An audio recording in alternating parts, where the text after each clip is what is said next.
Welcome to Standing on the Edge. Today is Friday, February 11th.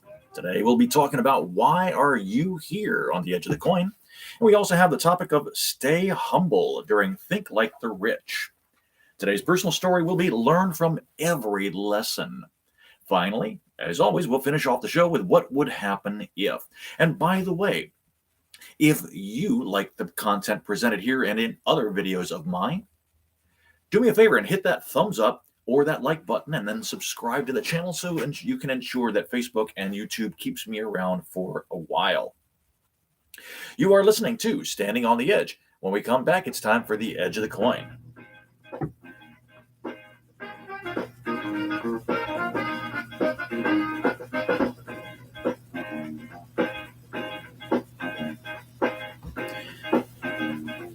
Welcome back to the show. The Edge of the Coin is brought to you by the CS Media Group. We provide the outstanding talent and you get the extraordinary entertainment. The Edge of the Coin is a segment that shows us a way of opening up our mindsets to allow us to explore both sides of any situation. We're going to jump right into today's topic, which is why are you here? Why are you here? And not just because of this particular show, which is normally catering to investors and entrepreneurs as well as small business owners. No, I want to know, why do you do what you do? Is it just a job? Did you create your own opportunity? Are you there because somebody told you to be there? Or are you there because you just happen to fall into place? The interesting thing is that all of these questions and their respective answers work out very well to everybody. And it really doesn't matter what it is that you go ahead and do. You've got to figure out, why are you here? Because that's going to dictate to you basically what your future is, how it is that you will be able to go ahead and do what you do, when you need to do it, how long you need to do it for, and the respective reasons behind the stage, basically to set up what's going to happen to you in your future.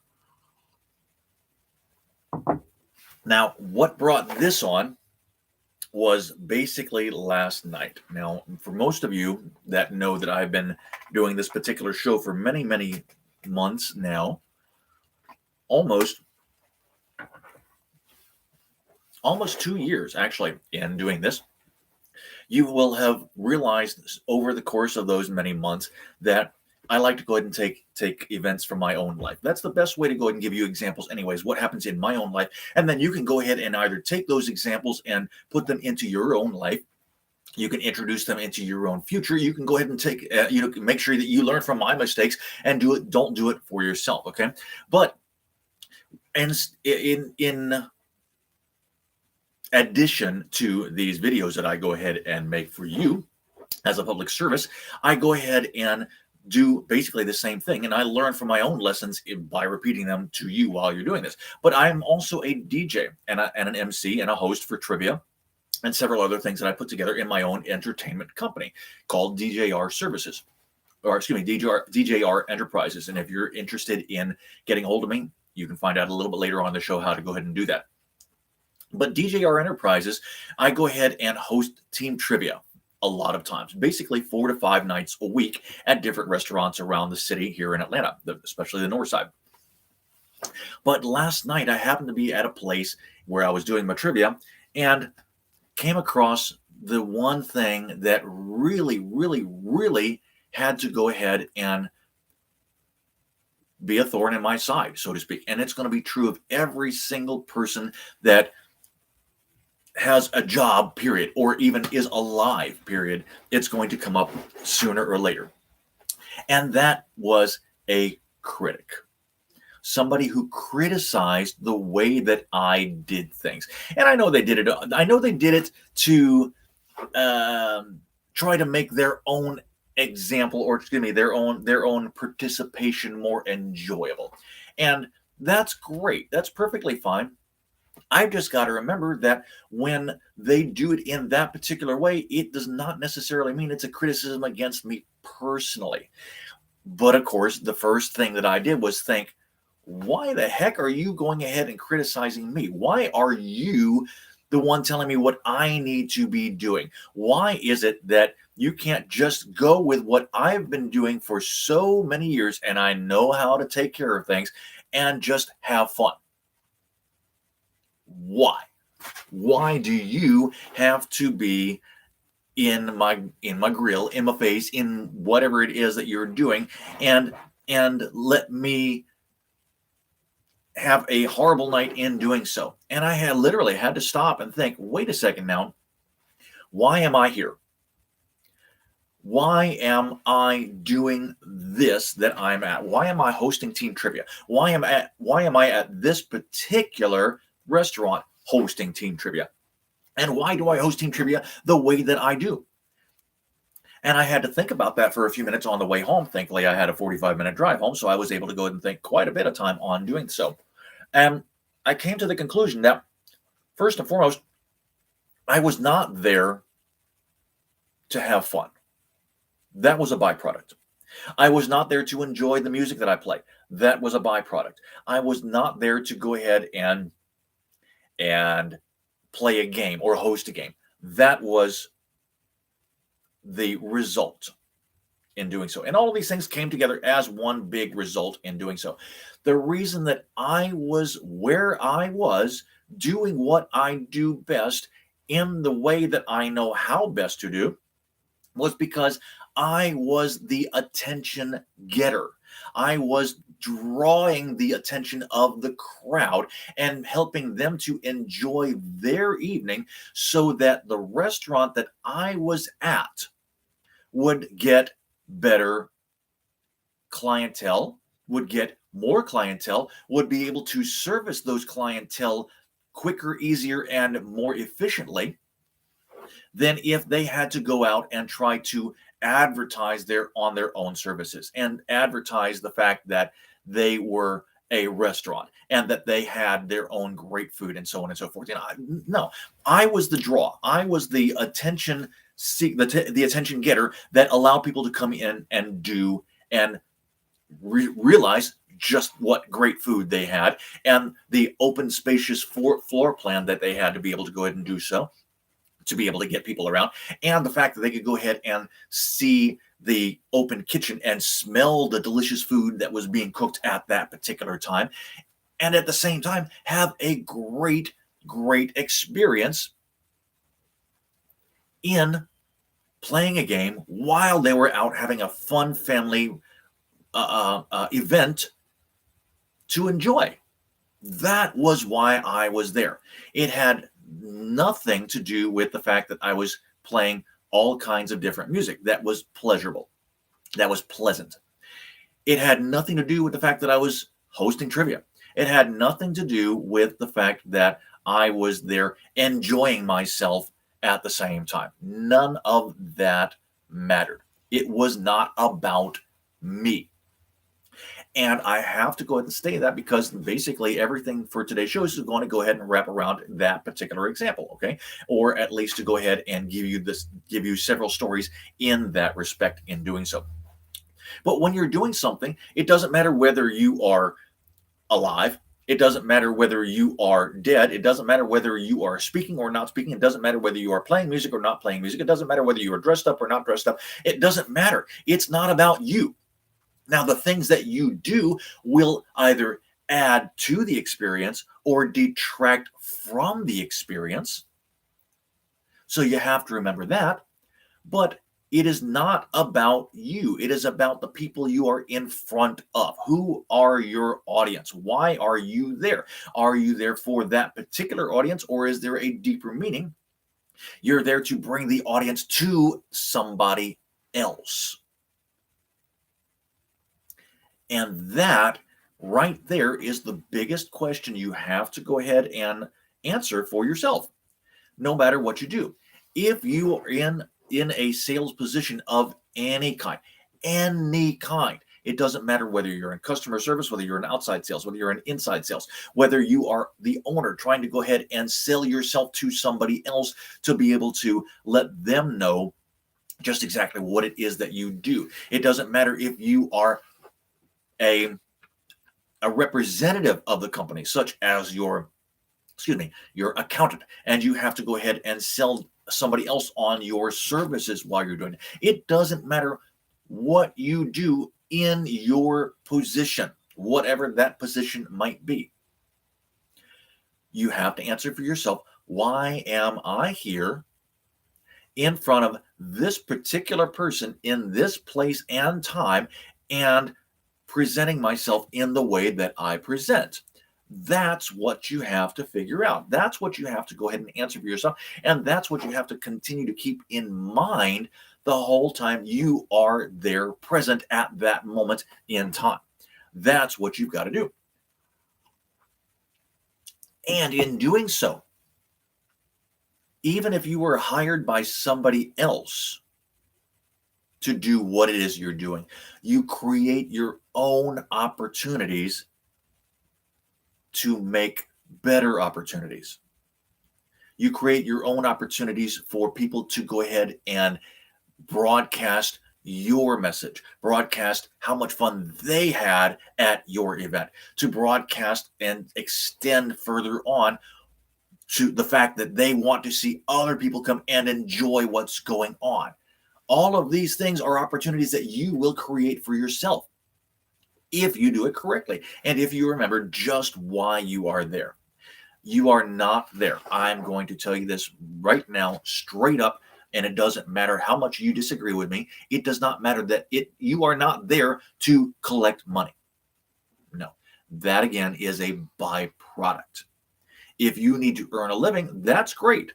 But again, it's a byproduct of why you are there. And the reason you are there is to get somebody else interested in what you are doing, to allow them the opportunity to purchase whatever it is that, or buy into whatever it is that you have to give to them in that opportunity.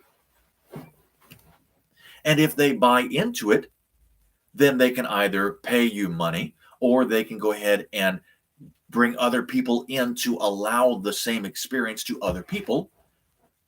Either way, they're buying into your dream, your vision, your opportunity that you have given to them. And you then create other opportunities to continue that same trend. In sales, this is a fantastic thing. It's called referrals. And you can go ahead and make sure that you get so many people referred to you, bringing you in by word of mouth, which is the best form of referral anyway, that people will come back and do this over and over and over and over and over again. Like I said, I'm going to go ahead and go deeper into this a little bit later on because there were so many different things that I had to think about what was going on when it came to criticism. And the flip side of this opportunity is that if you get people enjoying what you do and continuing on, sooner or later, you're going to find somebody that does the exact opposite, which is to criticize what you are doing. And there could be any number of reasons for this criticism, okay? Like I said last night, it could be that they wanted to go ahead and enjoy their experience a little more. And so they were offering, quote unquote, helpful suggestions. It's still criticism one way or another. It just doesn't necessarily mean that they are criticizing me personally. They're telling you what they want more of. You want to go ahead and listen to that, because if you listen to what they are saying without getting all of this flack coming about, flying out at you and going, well, I already do this and I do that and I know what I'm doing and so on and so forth, and all that's going to come. All of that will come. I know it happens to me constantly. It happened to me last night. I had to step back, like I said, from the fact that I do this and I do that and I've been doing this for so many years. And remember, I didn't get the job by criticizing people or jumping back down their throats. I didn't get this opportunity to have them come in and enjoy their experience by saying, I, me. I am the end all greatest of whatever it is that I do. That didn't happen. I had to remember just why I was there.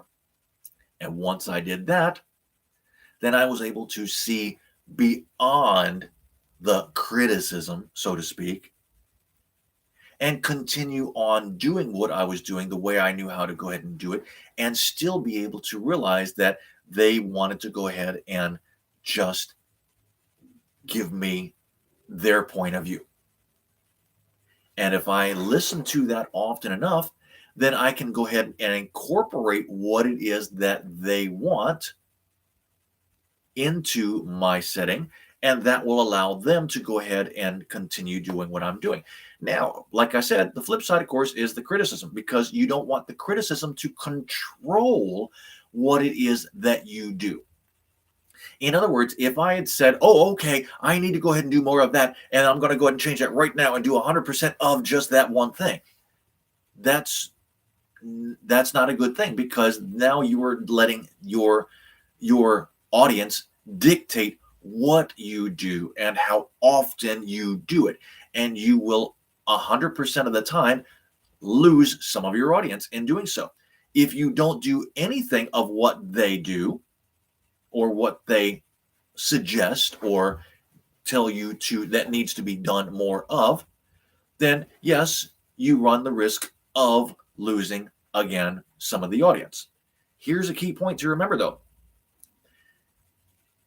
and I've said this before many, many times. Okay, this is crucial to remember. If you remember that 1/3 of the people love you, 1/3 of the people hate you, and 1/3 of the people just don't care, your job is to get the 1/3 of the people that don't care to side with the people that love you. You need to bring them over into that camp. And so you end up having two groups of people, most of whom love you and some of who don't love you and or hate you. And if that's the case, great. Let them do what they need to do. Let them hate let them go somewhere else, because you've still got most of the people on your side doing what you do that caters to them. Crucial, important point to remember. If you don't remember this, then you run the risk of losing everybody. Let me say that again. If you don't do that, you run the risk of losing everybody. You are listening to Standing on the Edge. When we come back, it's time to think like the rich.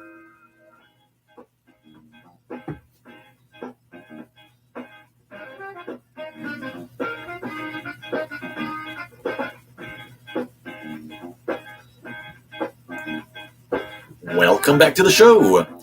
Think Like the Rich is brought to you by Mama's Decadence, offering luxurious refreshment for your body inside and out.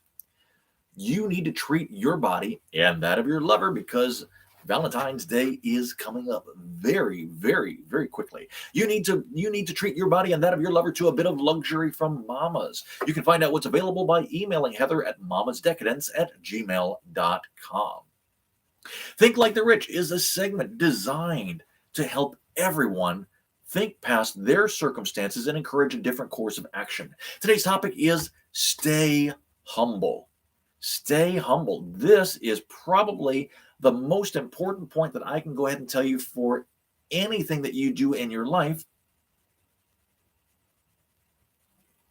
Because if you don't, you will find yourself so far out on the edge or the limb that you have no choice but to topple off of that edge that you happen to be standing on. Now, I want you to be on the edge. Yes, I want you to see both sides of the situation. I want you to be able to go ahead and have the best view of everything that you possibly can. I just don't want you to go over the edge.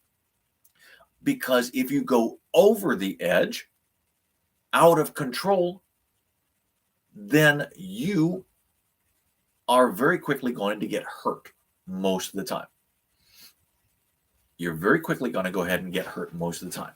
If you stay humble, however, and you realize that you are not in control of everything, you can only control what you know you can do, and learn to control or manage the things you don't know how or can't do, then you're going to be so much better off than somebody that says, I am it. I am God's gift to the earth. I am the all, the end all, the know it all, and the ending point of everything. If you can keep from happening or doing that, you will be able to go so much further in everything. Now, at this particular moment, I'm going to go ahead and talk to small business owners. I'm going to talk to large business owners. I'm going to talk to the people in charge of their department. I'm going to talk to the people that are, it doesn't matter. Well, it really doesn't matter what you do. But if you are in charge of something, here is what I want you to take home for this. If you are the smartest person doing what you are doing,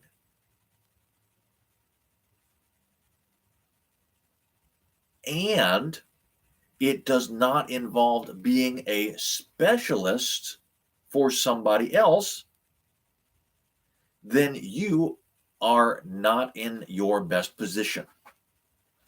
Now, I know that sounds like a contradiction. It really does. But let me go ahead and dive a little bit deeper in this, okay? If you are a specialist at what you do, and your specialization is to be a heart surgeon, then yes, you want to be the best that you can do, so you can go ahead. Well, you want to be the best surgeon that you can be while you're operating on the person in front of you. If you're a CPA for a huge business or a small business, or it doesn't matter what size business, you want to be the best CPA that you can be for that particular business at that particular moment in time. And therefore, you can get done everything that you know how to do. If you own your own business, or you manage your own business, or you are a manager in a business of some sort, you want to be the end of everything for the people underneath you. But if there are other people around you that are also in positions that are either more important than you are, or they have equal status than you are, or you are running the business, then you want to be the least smart person in the room. You want to be able to make decisions quickly and to be able to act upon other things, but you don't want to be the person that says, I know it all. Nothing is going to get past me that I don't already know. Because you'll find that you can only grow so large in doing so. And very soon after that, you got basically one of two decisions to make: either to sell off what you know and start something brand new, or to find somebody smarter than you and learn from that person so you can get better at what you do. For doctors, for CPAs, for teachers, for basically any kind of specialist, there is what is called continuing education. And this is nothing new to any of them. You already know what I'm talking about. Continuing education. The cool thing is that if you continue to educate yourself in your subject that, quote unquote, you are a specialist in, then you're going to find, number one, that you're continually getting better at what you do instead of staying right there. And number two, that you're going to find your job security is in much less danger of being replaced by somebody else. And number three, that the powers that be, whether it's your own company or the government or, whatever the case may be, is going to reward you for that continuing education. It can reward you in the form of tax credits if it's the government. It can reward you in the form of a raise if it's your business. It can reward you in the form of certifications and awards if you're in the continuing education itself and finishing off that particular education course. In doing so, there are all kinds of rewards that you can go ahead and get, financial and otherwise, for doing this. But the biggest reward is that it allows you to go back to your own customers and say, hey, guess what? I just learned something extremely interesting, and it could help you. You want to know what it is? And then you're able to pass on that information to other people, which then allows them the opportunity to stay with you longer, to use your services more, and to enjoy what you have to offer them again and again and again. And therefore, they will continue to utilize your business of whatever it is to do in their life on a much longer and greater basis. Wow. If that doesn't send chills down your spine, then I don't know what will. I really don't. Because this is such an incredible epiphany once you really get this, that should make you want to continue learning more and more and more and more, rather than going, I'm done. I don't want to learn. I want to just be what it is that I am right now, to do what it is that I have to do and stay where I'm at. I want to be lazy, in effect, is what you're saying to yourself and what you're telling other people as well. If that's what you want to do, great. You go ahead and do it. But don't complain when I or somebody else like me passes you and waves and smiles at you because you decided that you didn't want to put forth the effort. Stay humble, but sooner or later, you're going to pass them anyway. And it doesn't necessarily mean gloat at them. Ha ha ha! Look at me, what I've done to you, and you're going ahead and sticking, you getting behind and whatnot. No, I'm not saying that. I'm saying that sooner or later they're going to see that that's happening, and you weren't pushing it in their face, and they're going, instead of, well, that jerk just went ahead and did what he shouldn't have been done, and he's really in for it now, and I'm going to go ahead and show him, I'm going to sink his boat. No, what you're doing is saying, hey, I've been telling you this all along. Now, all you have to do if you want to do what I've been doing and to go ahead and further yourself is just follow my example. And you'll find that so many other people, instead of getting jealous of you, instead of getting angry at you, instead of getting even at you, they want to follow you. They want to do what you did. They want to emulate you. They want to be a mentee of yours, to be a student of yours, to be a person that knows and does exactly what you do so that they can reap the same benefits. And this is a fantastic thing, but it starts with being humble. If you go about and you say to your boss, in essence, I am the best that I do. I am the best that I do. Nobody can do better, and you're not going to find anybody else to go ahead and replace me, because there is nobody else to replace me. 3 snaps in a Z formation, as they did back in the 90s or so on. And you know what I'm talking about, those kind of people. And they're constantly going, I, and you cannot figure it out. And I, and so on and so forth. And it gets number one, very tiring listening to them. And 2, it gets very boring, because that's all they're talking about is themselves. If they stayed humble, if you stay humble, then you're going to want to know more about what other people are doing. And you can very quickly figure out that if what they are doing is successful, you can incorporate it into your own success. Or if what they're doing is not successful, then you know to either stay away from them, or at least from that particular thing that those people are doing and emulating. You might find that doing the things that are negative or not humble, the opposite of humble, so to speak, are great at getting attention to you to begin with. But like I said, it's not about getting the attention, it's about keeping the attention. And if you can keep the attention, you're going to be able to go ahead and go so much further than just getting the attention does. Okay, getting the attention is important, but you're not going to find that most of the people follow you because you're the best dresser, or that you have the best hats, or you have the best jewelry, or that you have the best ties, or you have the best car, or you have the best whatever it is. No, you can be, and this is going to sound really weird, but you can be actually really average and still dress better and act better and allow other people to shine at certain points and still be able to outshine all of them without pushing it.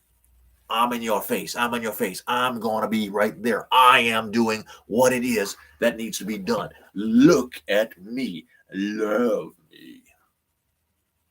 You know what I'm talking about. If you can go ahead and keep a good balance, keep a level head, do what you need to do, stand out from the crowd, but let the crowd realize that it's not all about you. It's actually all about them. They're going to elevate you to that status, and you're not going to be able to help but be at that particular status because there's no way they're not going to let you. The moment you do the opposite, the moment you start going, well, I am it. And I got here on my own terms and I did it my way, and there's nothing you bums can do about it. You're going to find yourself heading for a fall very quickly because you're going to topple over that edge that I've been talking about. Stay humble. Please stay humble. Do the best that you can do. Learn more from people that know more. Practice those things to get better at it. And then you can go back to your intended audience and say, guys, I learned something new. Let me show you. And let them do the elevating rather than the other way around. It's kind of like just treading water that's rising up inside of a tube as the water gets warmer and warmer and warmer. You have no choice but to rise because the water's heating up and it's going to build pressure underneath you. That's a great thing to do as long as the pressure is controlled. Just remember that. Stay humble and everything will be well. I promise you. You are listening to Standing on the Edge. When we come back, it's time for the Tales from the Edge.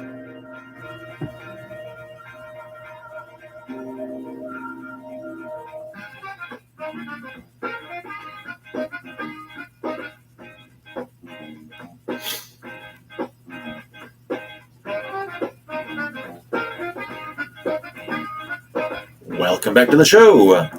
Tales from the Edge is brought to you by the HRS Foundation, investing in future generations to ensure a better tomorrow. Tales from the Edge is a shared personal example of people and situations that I've experienced during my path to growing wealthy. Today's story is about learn from every lesson. Learn from every lesson. Learn from every lesson. I can't tell you that enough, okay? If you learn from every lesson, you have no choice but to get better and better and better. There's nothing you can do about that. It's going to happen automatically.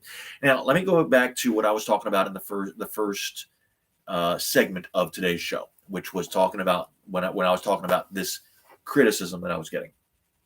The actual event that happened was I had this person come up to me and say, you know what you should do is play more classic rock.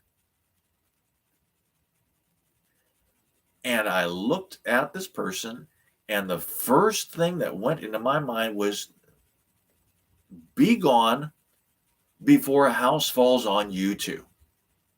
And we all want to go ahead and say that. We all want to come up with a snippy remark that sounds great and is really in your face and punches them, gives them the knockout blow to go ahead and just say, you don't know what you're talking about. Because what ran through my mind, literally in the space of 2 seconds, was, who the hell are you? And why are you telling me how to do my job When if you look around, you'll see what I've created and how I've made this happen and how I've managed to keep this audience and how I know what I'm doing because I've been doing it for 30 plus years and how I am able to go ahead and allow you the experience to enjoy things with me because I know what I'm doing. That's what I wanted to say. And that's what ran through my mind in the first 30 seconds. Not even 30 seconds, the first 3 seconds, really. And thankfully, thankfully, my training that I've been able to go ahead and perform over and over and over again on myself to allow it to come out naturally was this. Well, I choose the songs to coincide with the subjects that I am using, that I am talking about. And their response back to me was, yeah, but you need to read the room. Which again came back to me as very snide, very snippy, and somebody that wanted to argue with me.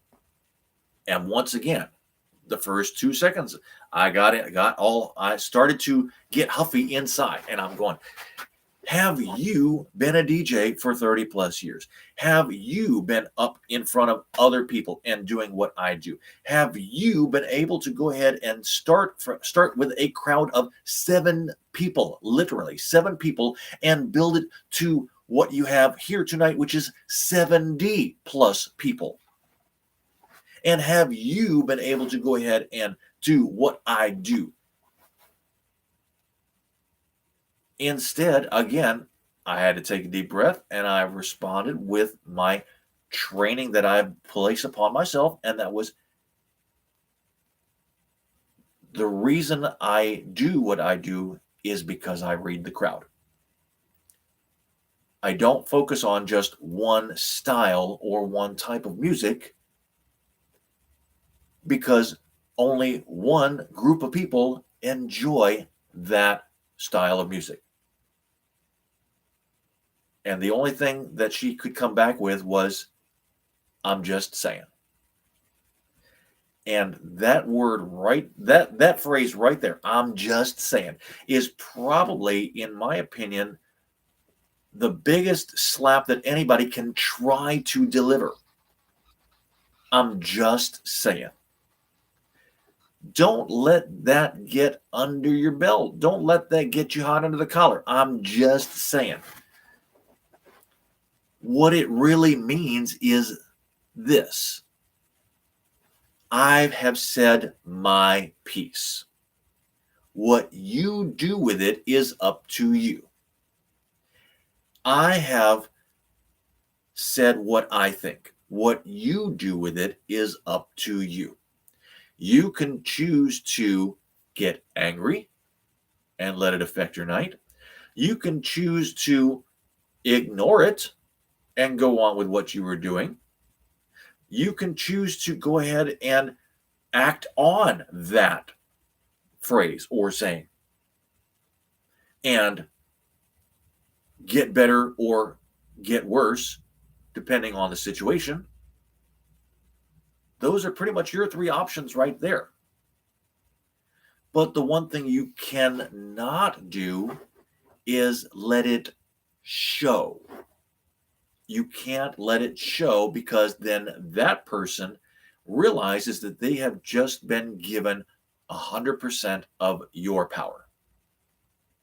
You have just handed literally on a silver platter to that person 100% of your control.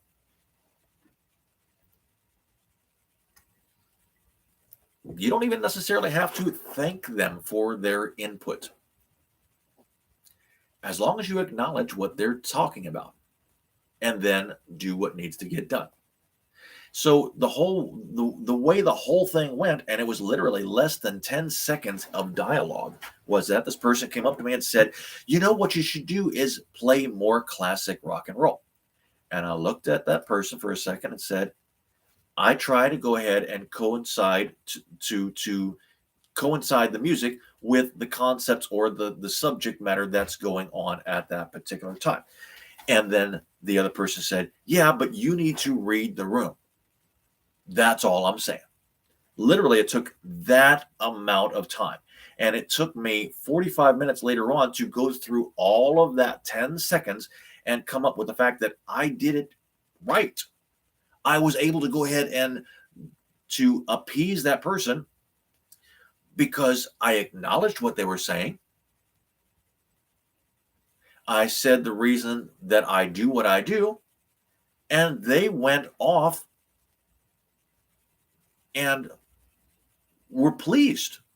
Basically, they didn't storm off because I got into an argument with them. They didn't look hurt because I said something snide and rude to them. They said what they said needed to say, and then they moved on and went about their business. And I didn't hear anything else from them. So apparently they enjoyed what they were going to enjoy in the first place, which was a great show that I had performed for them. If I was able to go ahead and go back to this person and say one thing, and I really wish I could do this for every single person that has the same criticism every time that they come up, and it doesn't happen often. It might happen once every 4 or 5 months. And it's usually the same thing. It's, are you going to play this kind of music all night? Or, you should play more of this style of music. Or, just read the room. Or, I'm just saying, you should do something different. The one thing that I could say that I really wish people like that have that form of criticism for me would be this: wait until I finish before you give me that particular bit of criticism. Because 99 times out of 100, that form of criticism happens within the first 2 to 3 songs, within the first 10 to 15 minutes of the whole time period. And you haven't even given me a chance to do what I do best.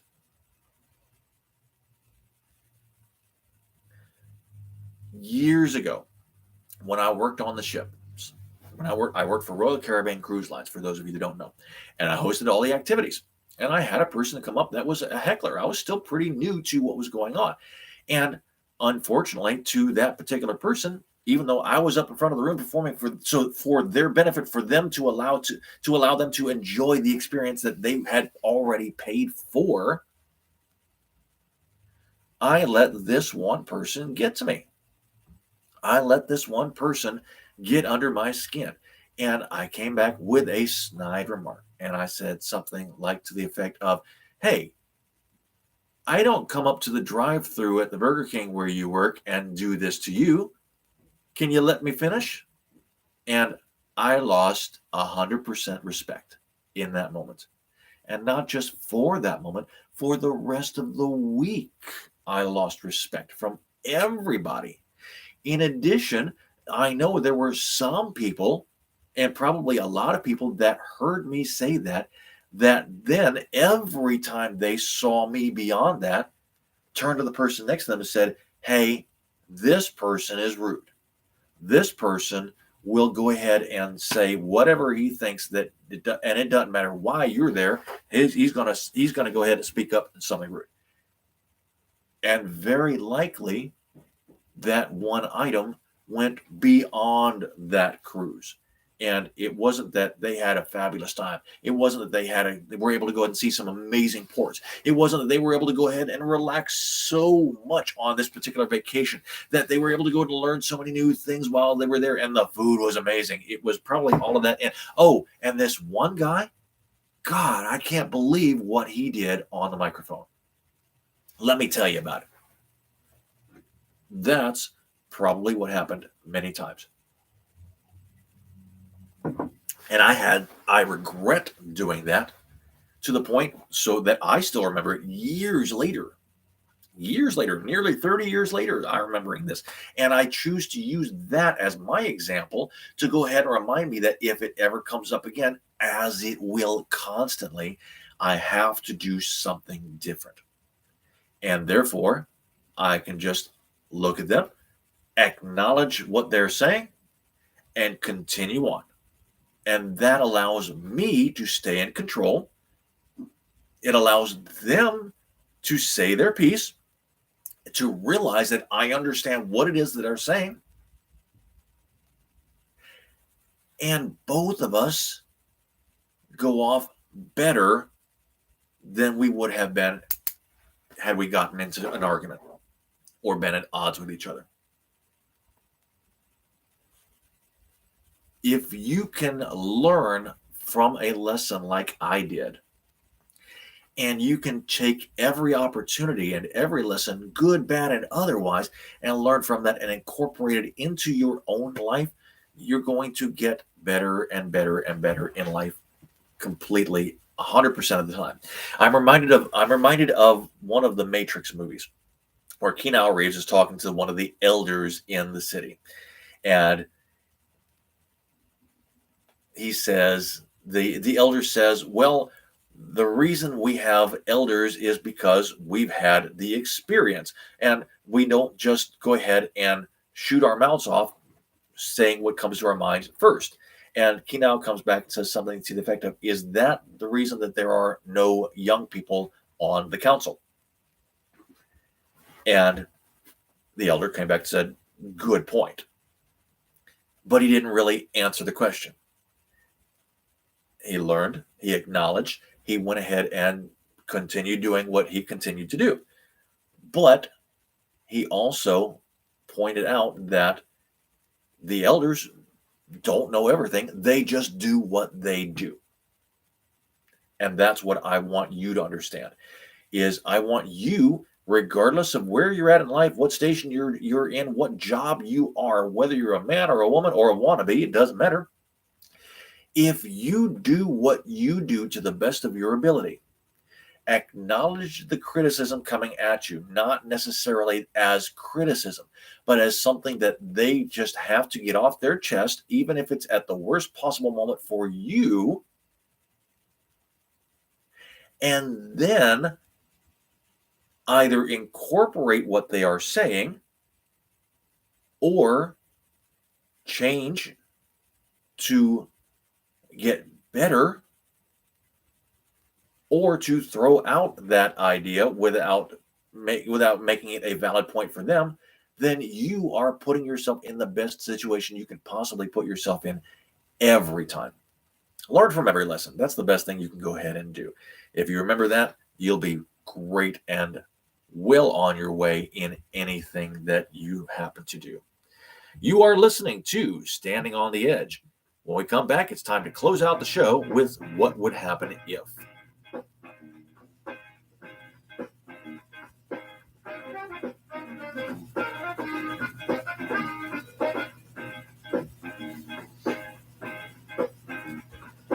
Welcome back to the show. What Would Happen If is brought to you by DJR Enterprises. Great entertainment when you need it. Just telephone 470-554-2134 to get involved in the wonderful opportunity that is your next event. Today's topic for What Would Happen If is remember that even the Wicked Witch of the West needed a part in the movie.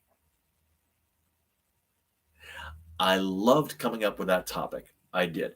Remember that even the Wicked Witch of the West needed a part in the movie.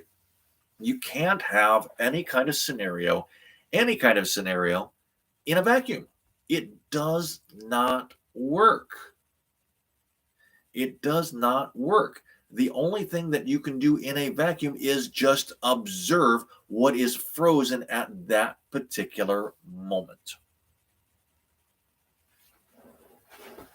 The Wicked Witch of the West needed a part in the movie. In any kind of movie, you have to have a setting. In every movie that has a setting, you need to have a protagonist, which is the hero. In every hero setting, you have to have an antagonist, which is the villain. And in any of those movies that combine all of that, you have to have conflict of some sort. This is life. This is life.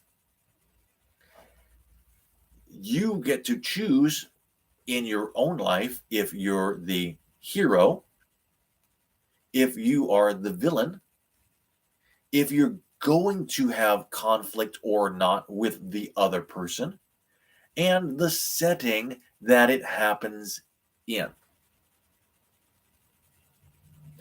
If everybody understood that, I truly believe there would be so much less war, so much less misunderstanding, so much more people just being that would help out everybody instead of trying to take more of what's needed. And it would go so much better for everybody involved. It really would. Okay.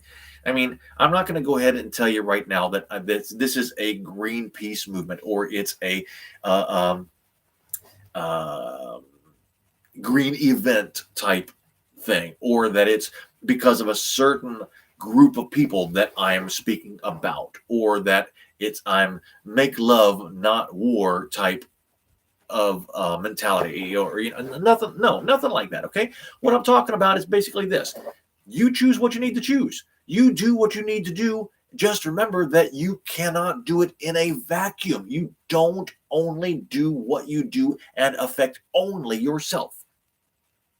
At some point in life, you will be the hero. At some point in life, you will be the villain. At some point in life, you will create conflict. At some point, you will be involved in conflict.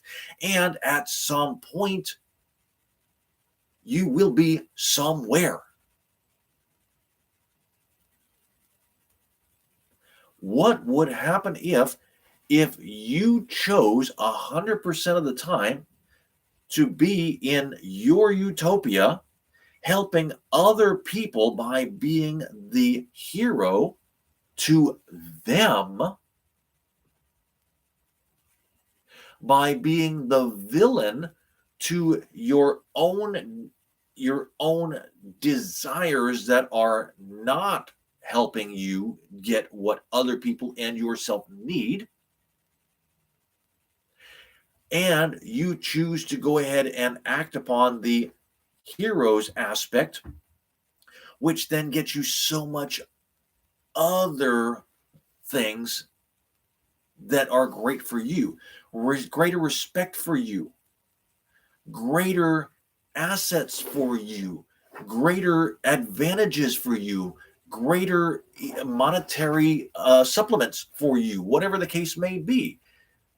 And then you go ahead and take the negative aspects that you've got and rather than acting on them, use them to propel you as the hero greater and greater and greater in your own movie so that you can go on to better parts and you can get better pay in doing so. And you can go ahead and act and direct your own movie and eventually produce your own movie to where then you want to go ahead and sell it to everybody and they're going ahead and purchasing that movie so that you can get and go on and do greater and better things. But you can't do it only as the hero. You can't do it only as the villain. You definitely can't be your own setting and stay in the setting and not have somebody or something intrude upon that setting. Even the Wicked Witch of the West needed a part in the movie. If you remember that, and you act on that and you follow up on that, then you're going to be able to go ahead and understand so many more things that so many people just don't either care about or don't really realize that it's necessary. Okay, I mean let's think of it this way, and I'm probably going to get some flack and criticism on this one. I don't care.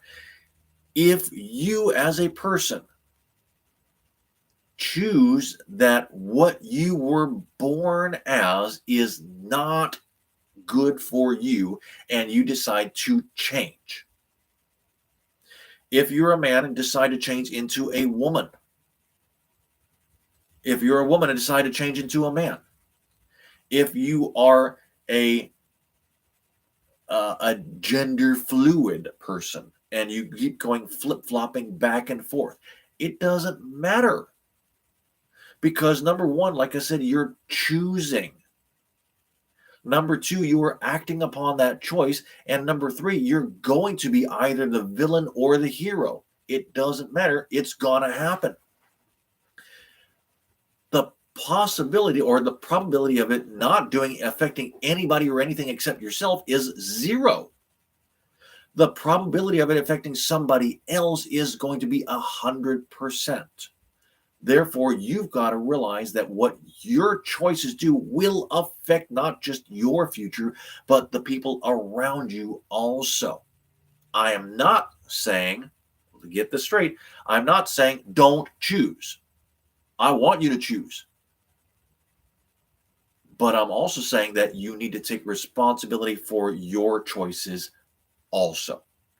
It goes hand in hand. And if you choose to be a villain, then you need to accept responsibility for what might come of choosing that villainy. If you choose to be the hero, you have to accept the responsibility for what's going to come of that heroism. If you choose to just be part of the setting, then you have to choose and accept the responsibility that somebody else is going to come along and try to change that setting. You can't have one thing by itself in a vacuum. It doesn't work. It doesn't work. It's great for a movie part, but outside of that, it does not work. Or, as I like to say, it's a dirty business, but somebody has to do it. I want you to remember, once again, and I've said it several times already, remember, even the Wicked Witch of the West needed a part in the movie. Here's a shout out to my friends watching today, and that is everybody in my sales departments and everybody in the sales business that have been enjoying this and gotten some great info out of this. I hope you go ahead and continue to do so, and let me know. Give me a comment, give me a thumbs up. Let me know what I can do better. I always read the comments. I might not tell you about them, but I always read the comments, and I try to go ahead and incorporate, good, bad, and otherwise, different ideas that come along with me. Don't forget to send me a text to 470-554-2134 if you want to be part of this show. I'm looking for sponsors as always. $1 is all you need to go ahead and do to be a partial sponsor. You can also send me an email at joinmeattheedge@gmail.com. I can go ahead and send you a link or give you a link to the GoFundMe page to be able to go ahead and invest in the show. Don't forget, my next show is going to be Friday, February 18th, once again at noon. But until then, I want you to remember to expand your awareness. Think of something every day to help you on your own path, and hopefully soon, I'll see you joining me on the edge. Have a great weekend. Have a great, happy Valentine's Day. We'll see you soon.